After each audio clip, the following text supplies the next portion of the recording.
அதிதி பைரவி ஆன்மீகம் YouTube channel சார்பாக அனைவருக்கும் வணக்கம். விளக்கு ஏற்றும்போது சொல்ல வேண்டிய முருகப்பெருமானுடைய மிக எளிமையான மந்திரம் பற்றி தான் நம்ம பார்க்க போகிறோம். எங்களுக்கு வாழ்க்கையில் வெற்றியே இல்லை, வாழ்க்கையில் எப்போ பார்த்தாலும் கஷ்ட நிலையாகவே இருக்குது, இந்த கஷ்டமெல்லாம் எங்களுக்கு எப்போ தான் மறைய போகுதுன்னு தெரியலை அப்படின்னு நினைக்கிறவங்க, நீங்கள் செவ்வாய்க்கிழமை தோறும் முருகப்பெருமானை நினைத்து மிக எளிமையான இந்த ஒரு மந்திரத்தை சொல்லி முருகப்பெருமான் சந்நிதி முன்னாடி 6 அகல் விளக்குகள் ஏற்றிவாங்க. நிச்சயமாக உங்கள்கிட்ட இருக்க கஷ்ட நிலைகள் அனைத்தும் மறைந்து வெற்றிகள் குவிய தொடங்கும். என்ன மந்திரம்னு பார்க்கலாம். தொடர்ந்து என்னோட வீடியோ முழுமையாக பாருங்கள். லைக் பண்ணுங்கள், ஷேர் பண்ணுங்கள், சப்ஸ்கிரைப் பண்ண மறக்காதீங்க. வெற்றியை தரக்கூடிய கடவுள் அந்த முருகப்பெருமான் தான். வாழ்க்கையில் இதுவரை எங்களுக்கு வெற்றியே கிடைத்ததில்லை, கஷ்ட நிலை மட்டும்தான் நாங்கள் அனுபவிச்சுக்கிட்டே இருக்கோம். என்னதான் நாங்கள் முயற்சி செஞ்சாலும் ஒரு வேலையில் ஒரு முயற்சி செஞ்சு பார்க்குறோம், வெற்றி கிடைக்க மாட்டேங்குது. வாழ்க்கையில் வெற்றியே இல்லைங்க, எப்போ பார்த்தாலும் கஷ்ட நிலை தான் அப்படின்னு நினைக்கிறவங்க முருகப்பெருமானை இந்த மாதிரி வழிபாடு செய்யுங்க. தொடர் முயற்சி செஞ்சிட்டே இருந்தாலும் கடவுளுடைய அனுகிரகம் இருந்தால் மட்டும்தான் எந்த ஒரு செயலையுமே நமக்கு நிச்சயமாக வெற்றியை அடைய முடியும். இப்படி முருகப்பெருமானை நினைத்து செவ்வாய்க்கிழமை தோறும் இந்த வழிபாட்டை நீங்கள் மேற்கொள்ளுங்க. நிச்சயமாக வெற்றி உங்களை தேடி வரும். வெற்றியை கொடுக்கும் வழிபாட்டையும் எளிமையான ஒரு மந்திரத்தை பற்றி தான் நாம் பார்க்க போகிறோம். நம் அனைவருக்கும் தெரியும், செவ்வாய்க்கிழமை நாளே நாம் வழிபாடு செய்வதற்கு யார் அப்படின்னு பார்த்தீங்கன்னா முருகப்பெருமான் வழிபாடு தான்.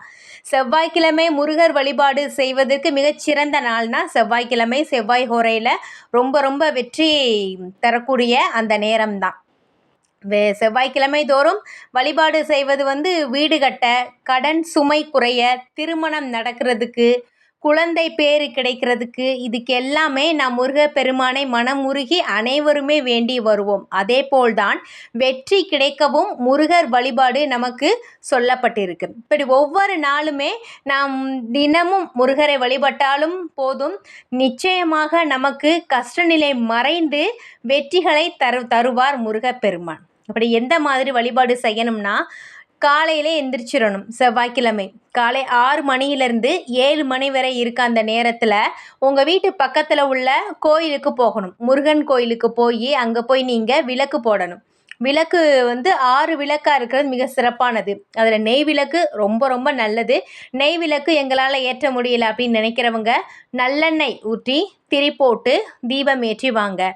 முருகப்பெருமானுக்கு பிடித்தமான பூக்கள் வாங்கி கொடுங்க. கோயிலில் விளக்கு ஏற்றுங்க. ஏற்றும் போது இந்த மந்திரத்தை நீங்கள் சொல்லுங்கள். கோயிலுக்கு போய் எங்களால் விளக்கு போட்டு வழிபாடு செய்ய முடியாது அப்படின்னு நினைக்கிறவங்க வீட்டில் இருந்தபடியே காலையில் முருகப்பெருமானின் திருவுருவ படத்திற்கு முன்பாக உட்காந்து விளக்கு ஏற்றுங்க. அப்படி விளக்கு ஏற்றும் போது மனசு ரொம்ப சுத்தமாக, முருகா நீயே துணை, வாழ்க்கையில் இருக்கும் தீராத துன்பங்கள் தீர இந்த ஒரு தீபத்தை ஏற்றி மந்திரத்தை நீங்கள் சொல்ல வேண்டும். என்ன மந்திரம்னா, தீப மங்கள ஜோதி நமோ நம, தூய அம்பல லீலா நமோ நம, ஞான பண்டித சாமி நமோ நம, அருள் தாராய். இந்த மந்திரம் தாங்க. நீங்கள் விளக்கு ஏற்றும்போது இந்த மந்திரத்தை சொல்லி முருகப்பெருமானை நினைத்து நீங்கள் கண்டிப்பாக சொல்லுங்க. உங்களுக்கு வெற்றி மேல் வெற்றி கிடைக்கும். பிரார்த்தனை, மனதார பிரார்த்தனை செஞ்சுக்கோங்க, நிச்சயம் வெற்றி கிடைக்கும். முருகப்பெருமானை நினைத்து விளக்கு ஏற்றும்போது இந்த அழகான மந்திரத்தை நீங்கள் சொல்லுங்க. இந்த மந்திரம் அருணகிரிநாதர் அருளிய திருப்புகழ்லேருந்து எடுத்து ஜோதி மந்திரம் தாங்க இது. தூய மனதோட விளக்கு ஏற்றும்போது முருகனை மட்டும் மனதில் நிறுத்தி நினைத்து இந்த மந்திரத்தை சொல்லுங்க. எந்த அளவுக்கு வீட்டில் தீபம் ஏற்றி வழிபாடு செய்கிறோமோ அந்த அளவுக்கு உங்களுடைய வீட்டில் இருக்கும் இருள் என்னும் கஷ்டம் விலகும்.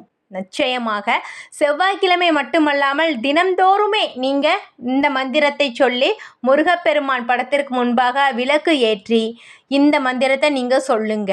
முருகப்பெருமானின் அருளால் நினைத்து இந்த மந்திரம் சொல்லும் பொழுது நிச்சயமாக அவருடைய அருள் கிடைக்கும். இந்த மந்திரம் சொல்கிறதுக்கு எண்ணிக்கையெல்லாம் கிடையாது. மனதார நீங்கள் சொல்லிகிட்டே இருங்க. உங்களால் எத்தனை முறை இந்த மந்திரத்தை சொல்ல முடியுமோ அத்தனை முறை நீங்கள் தினமும் சொல்லலாம். வாழ்க்கையில் இருக்கும் இருள் நீங்கும். பிரகாசமான வாழ்க்கை கிடைக்கும். வெற்றி மேல் வெற்றி குவியும். முருகப்பெருமானின் அருள் அனைவருக்குமே கிடைக்கும். பிரார்த்தனை மனதார பிரார்த்தனை செய்யுங்க. கண்டிப்பாக முருகப்பெருமானின் அருள் அனைவருக்குமே கிடைக்கும். முருகப்பெருமான் அருள் கிடைப்பதற்கு செவ்வாய்க்கிழமை செவ்வாய் ஹோரை மிகச் சிறப்பான நேரம். அந்த நேரத்திலேயே வழிபாடு செய்ய ரொம்ப ரொம்ப நல்லது. செவ்வாய் வெள்ளிக்கிழமையில் நீங்கள் வழிபாடு செய்யுங்க. விளக்கு ஏற்றும் போதெல்லாம் இந்த மந்திரம், இந்த ஜோதி மந்திரத்தை நீங்கள் சொல்லுங்க. முருகப்பெருமானின் அருள் உங்களுக்கு பரிபூரணமாக கிடைக்கும். என்ன வேண்டுனாலும் கேளுங்க முருகப்பெருமான் கிட்ட. எனக்கு வீடுமனை அமையணும். நேர்மை தான் முக்கியம். வழிபாடை அளவுக்கு நேர்மை தான் முக்கியம், உண்மை தான் முக்கியம். அது மனதோட நல்லபடியாக முருகப்பெருமான் நினைத்து நீங்கள் கேளுங்க. நிச்சயமாக கூடிய சீக்கிரமே அருள் புரிவார். தொடர்ந்து என்னோட வீடியோ பாருங்கள். நன்றி.